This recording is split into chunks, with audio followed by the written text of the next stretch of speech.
flexible restraint. There's no shame. There's no perfection seeking. There's no rebellion needing.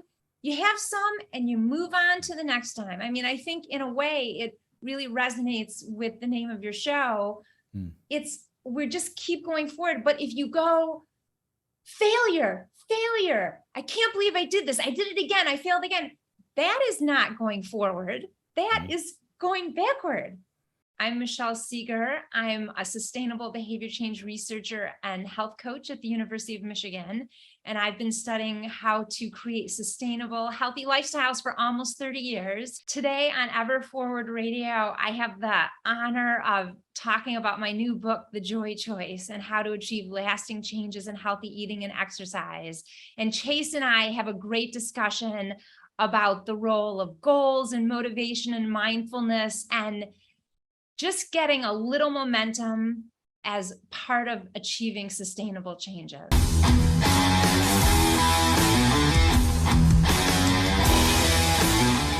Well, welcome. Thank you so much for being here.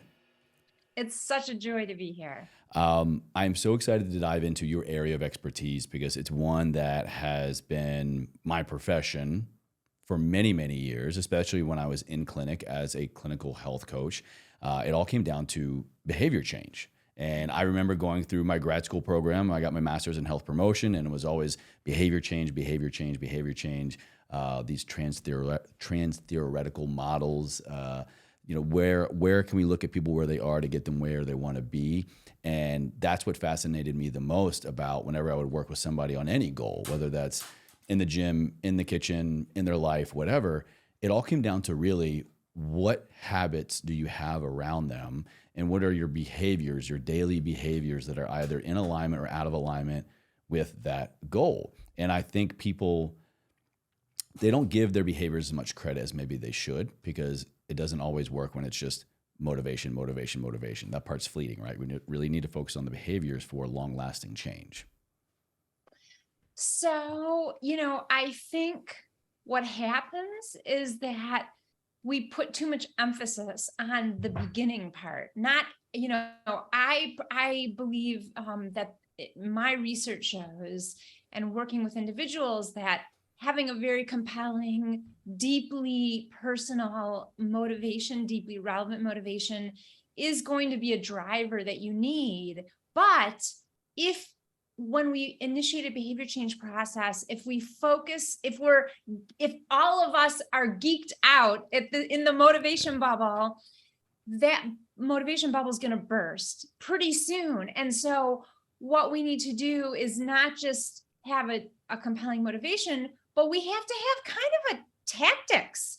What are we going to do when the bubble bursts? How are we going to keep it up when all of a sudden these other life areas that have always been important, but maybe they were in a different orbit when we blew our motivation bubble? So really what we have to do is think about how do we align not just our values in our day, but how do we align our healthy behaviors, if you will, with the rest of our hectic lives? Because that other part really is going to take priority. And so if we don't figure out how to hook them to so that they work together, it will be challenging.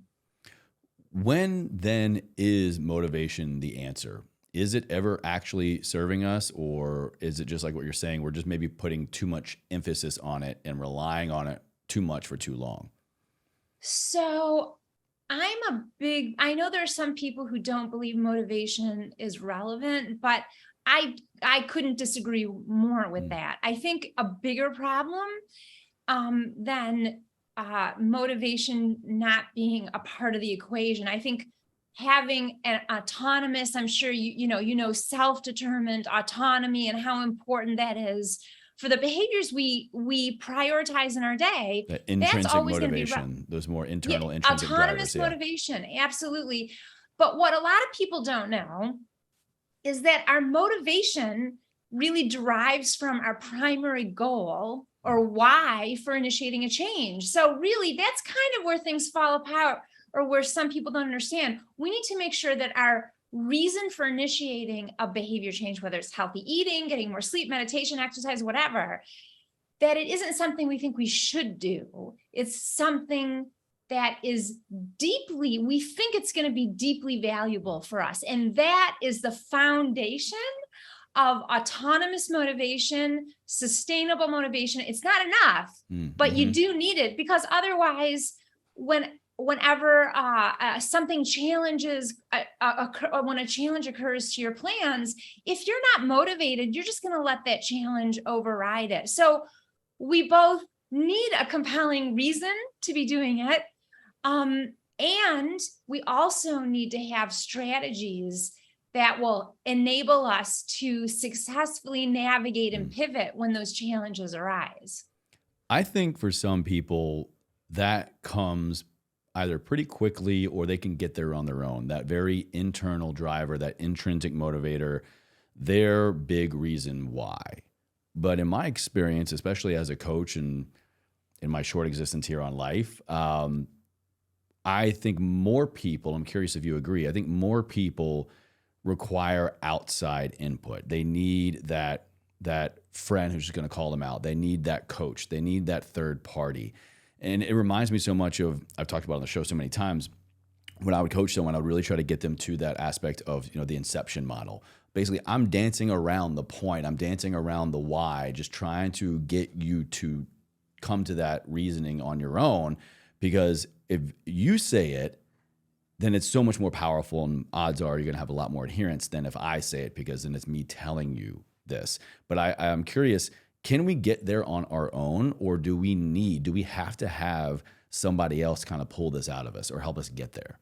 Sure. Well, what's been happening for the last 40 years of health promotion are models that have assumed people need accountability, have taught people they need accountability, have not taught people how to discover and create a personalized, deeply meaningful why. So, the research, and, I've been a health coach for almost 30 years too, and people can find a why. And honestly, if people don't have their own compelling why, I found in my work, and again, I think the research supports this notion, if it's not internal or intrinsic, and people are dependent on external forces, when something gets in the way of that external supportive force, then everything's going to fall apart. So I'm of the ilk that we need to help people really learn to uncover what their why is. And part of that is helping them understand that in society, we've been socialized to approach healthy lifestyle change in ways that actually research suggests would not lead us to sustain them. So we actually have to rethink everything. We are at a point in time in history in our society, in healthcare, in the fitness industry, in organizational well-being, where it's recognized that what we've been doing hasn't been working, and we have to put the individual and their needs and wants and values and as primary, and help people understand how to put the pieces together. Because society hasn't taught us how to do that yet. It's taught us, you should do this, you do it this way.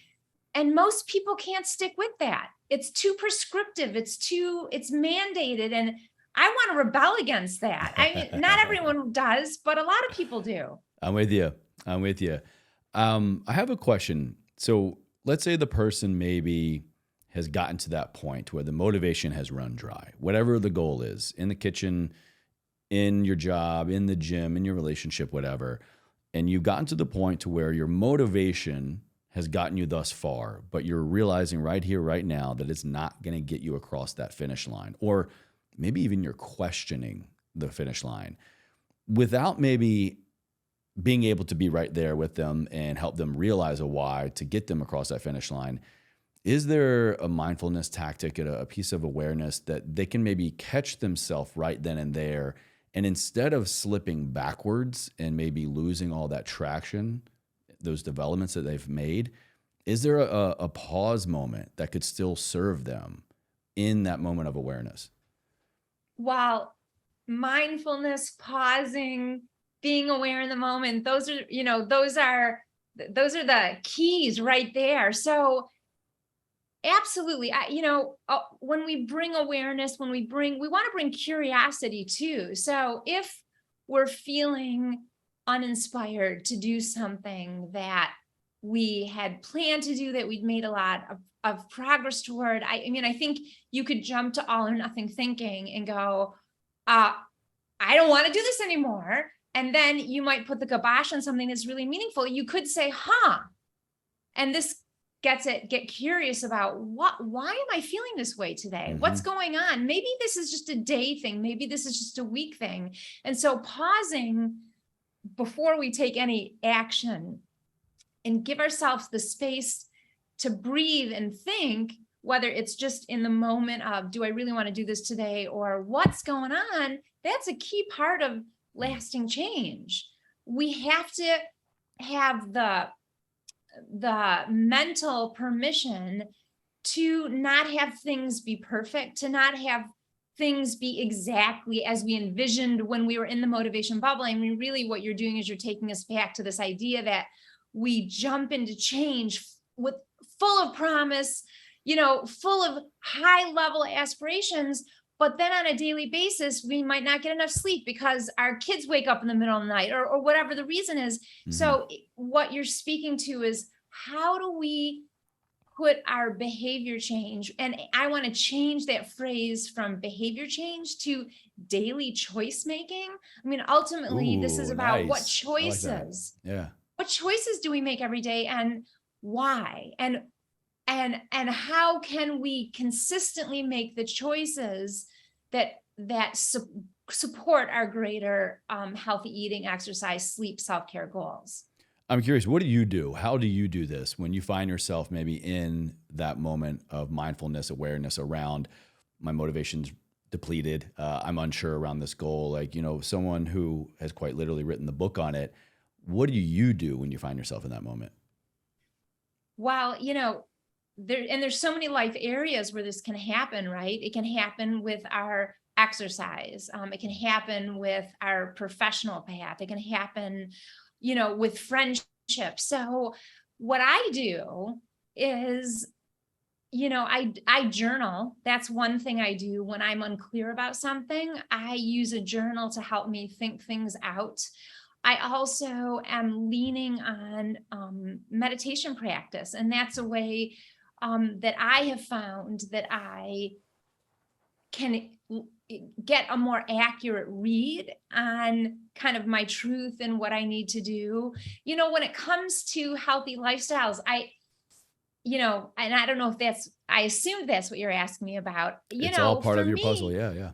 It's, I used to be a runner. I wasn't a fast runner. I was a jogger. I miss it so much, but I can't do it anymore. So I'm a walker now, and walking fuels me. And I wish I could take an hour walk every day. If I don't feel up to it, it's one day. Who cares? If I don't have time for the hour walk, I'm kind of eking us toward the joy choice, because just yesterday I couldn't take an hour walk, which is my ideal. And I could have just said it's not worth it. Or I decided to pick the joy choice, which is the perfect imperfect option that lets me do something instead of nothing. So I did that. I took a slower walk because I also needed to get my dog moving too. But every day we make these little compromises. And I think when we can view one choice as literally one step forward on the path, it's just not as big of a deal. I think part of the problem is that society has taught us that every choice has high stakes when it comes to whether we're following an eating plan or an exercise routine. And there's a prescription, there's a right way to do it.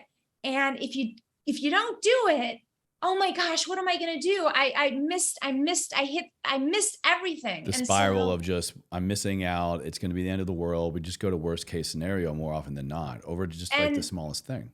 Absolutely. And we know that is a recipe for not sustaining things. So really, we know that being compassionate with ourselves is more motivational and more effective than judging ourselves harshly at those moments. We also know, from research that when it comes to eating and following an eating plan, something called flexible restraint. I mean, there's a jargony term for you. It means you're at a party and there's nothing there on your eating plan and you really want that piece of cake. Do you go, I can't, and then you rebel against it and eat 5 pieces? Or do you say, you know what, this isn't on my plan, it's not optimal, but I really kind of want some of that cake. I'm gonna split it with my husband. Flexible restraint. There's no shame, there's no perfection seeking, there's no rebellion needing. You have some and you move on to the next time. I mean, I think in a way it really resonates with the name of your show. We just keep going forward. But if you go failure, I can't believe I did this, I did it again, I failed again, that is not going forward. That is going backward. Quite literally, yeah. Yes. I love your concept here of something over nothing. And I think that's a very common place where a lot of us, I know I've been there, we get stuck and we catastrophize, like I was saying, or we'll either go and do nothing just because it's not what we said we were going to do or not what we wanted to do. Or, take the old, your workout plan, right? Maybe you're on a particular program and today you're supposed to do certain lifts at certain percentages of your 1 rep max. But for whatever reason, you don't have time. And so you just say, oh, well, then scrap it. Or what if you just cut out one exercise? What if you just, did 3 sets instead of 4? And I think it's so specific to especially our fitness goals, because we feel like if I can't do it all, then it's basically pointless. That's right. Yeah. What if? That should be the title of that. That's a great title. What if? What if we said what if instead of I'm not going to do anything? And your example is perfect. And I want to share a true story. I mean, not that it's a big deal, but it was the first time I did it. And it was kind of like, oh my gosh, this was a few years ago. I was walking past my gym on my way home and I had a workout routine that that was the plan. And I was exhausted and I could have just gone straight past the entryway. But I said, Michelle, you can do 1 set of each instead of, whatever. I modified it. I did like 25% of what I would normally do. And it's such a good idea. And the only reason people don't do it is because we haven't been taught yet it's a good idea. And of course, that's what I'm going around the country talking about is something is better than nothing. And it sounds so mundane and unsexy, but it's more than that, because when we do something instead of nothing, it doesn't just keep us moving forward on the path of lasting change, keep us on the path of lasting change. When we do something, we are actually also on a different level, aligning our actions and our choice with taking care of ourselves. And when we take care of ourselves, we have that much more to give to the people and projects we care that we care most about. And that is what makes life meaningful. So what we need to do is help people align their daily choices as fuel for the things they care about. And I also think it gives us an opportunity to gain new perspective on maybe how harsh we might be being with our goals. And what I mean by that is, let's take the same workout example. Well, if you find yourself repeatedly, or even just once, one can be all it takes sometimes to break your goal, to not be able to do the work necessary towards your goal, well, then more often than not, what do? We say the goal's too hard. The work is too much. It's too much to this, to that. When in reality, that might be true, but I'd be willing to bet that maybe the reason we're not able to have enough time to do the workout is because we have poor time management with 3 other tasks in our day that constantly go over, then therefore spills into the time we had allocated for the workout. It's not the workout, and therefore it builds this unhealthy relationship and develops friction between the thing that we want to do to achieve the goal that we have in mind, But I think if we adopt your mentality here and insert this pause of something or nothing, that also is inserting a pause for us to really take inventory of what is getting me to this point right here? What is getting me to this decision to have to make a different decision about the goal before me? And then I think it gives us a whole new level of awareness to, well, what am I doing in my day? Why am I so tired? Did I eat? Am I hydrated? Did I sleep? What literally was the thing that I did or the person I was with right before this happened? Maybe there's a spillover effect I'm not aware of. And so what I'm trying to say is that I think by doing this, it allows us to really maintain or revisit the proper relationship with the work necessary to our particular goal and not do this all or nothing thing. Yeah, I mean, all or nothing is just lose, lose. And there's two things I hear you saying. I mean, one is that we really need to be aware when we let other things impact our priorities. Absolutely, yes. Right. And we do need to be aware. And I also hear you saying that a lot goes into, there are a lot of things we need to do to be on our game, and sleep and good nutrition, whatever that means. I mean, for me, I don't know about you, I have this thing called a self-care hierarchy with the foundational self-care behavior, which is, if you don't do this, you'll feel terrible in your day. And for me, my foundational self-care behavior is sleep.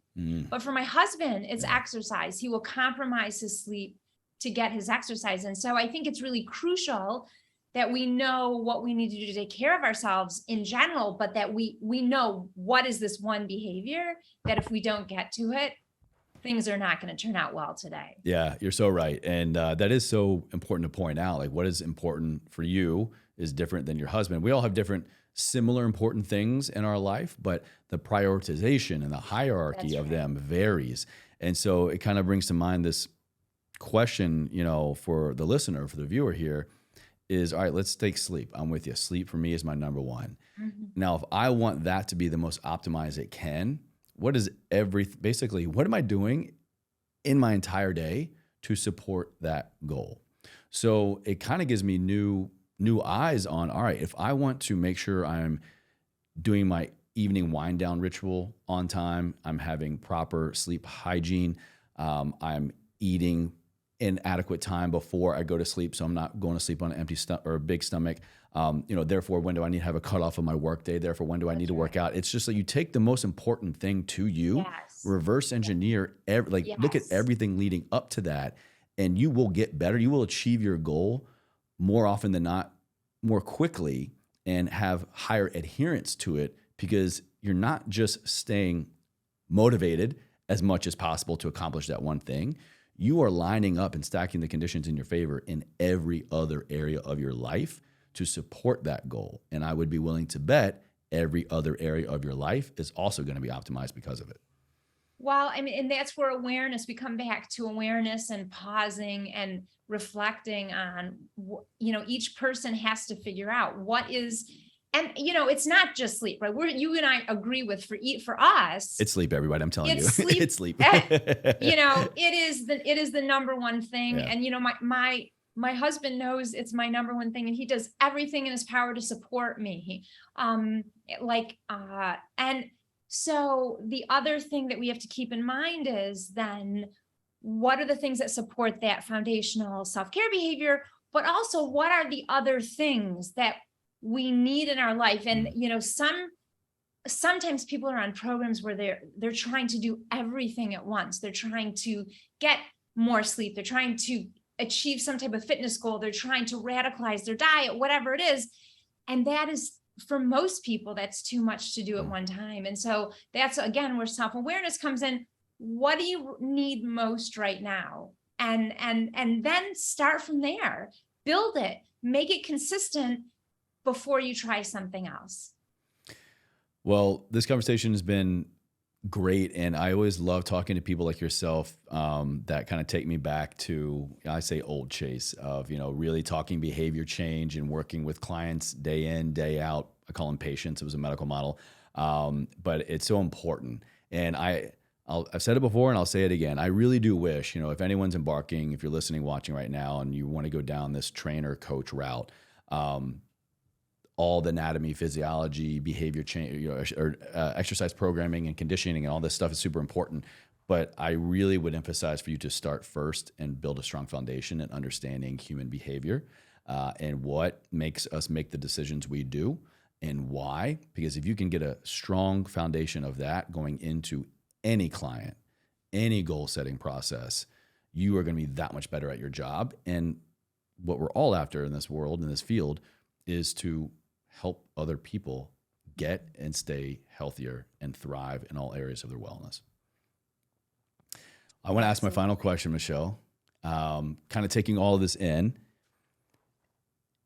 How can we process this to move forward in life? How can we take your information, your scope of practice here to live a life ever forward? What does that mean to you when you hear those two words? I ever forward, this question is so meaningful to me because that is really what my book, The Joy Choice, is all about. It's helping people find the perfectly imperfect formula that's going to work in their perfectly imperfect lives. So for me, ever forward means it's continuing, it's momentum.